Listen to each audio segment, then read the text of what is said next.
Hello అందరికీ, hotel స్టైల్లో పాలకూర పప్పు ఎలా వండుకోవాలో చూద్దాం. ఫస్ట్ 2 కప్పుల కందిపప్పుకు 1/2 కప్పు పెసరపప్పు మంచి శుభ్రంగా కడుక్కొని కొంచెం పసుపు వేసుకొని కొద్దిగా నీళ్లు పోసుకొని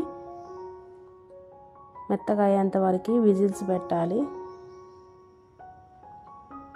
ఈ విధంగా మెత్తగా అవ్వాలి. దీన్ని మంచిగా మెత్తగా స్మాష్ చేసుకొని వాటర్ యాడ్ చేసుకోవాలి. ఇందులో తర్వాత ఆయిల్ హీట్ అయ్యాక ఆవాలు జీలకర్ర వేసుకొని చిటపట్లాడాలి.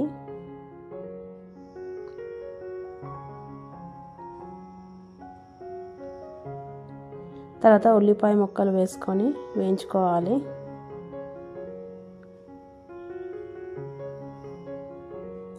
పచ్చిమిర్చి వేసుకొని వేయించుకోవాలి.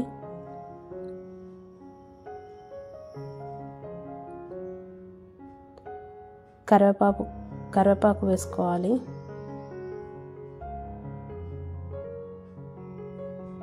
తర్వాత పాలకూరని చిన్నగా కట్ చేసుకొని వండుకునే ముందు కొంచెం ఉప్పు నీళ్ళలో వేసి పెట్టుకోవాలి. దంచిన వెల్లుల్లి వేసుకోవాలి.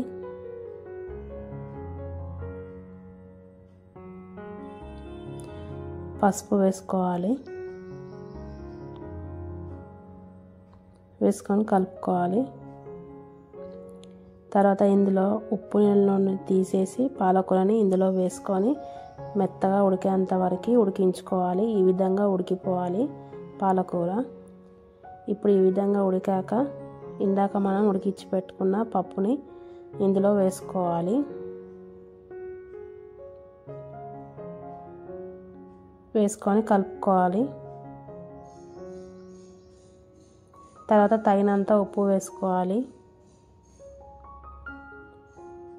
తర్వాత వేయించిన ధనియాల పొడి వేసుకొని కలుపుకొని ఒక పొంగు వచ్చే వరకు ఉంచి స్టవ్ ఆఫ్ చేసుకోవాలి.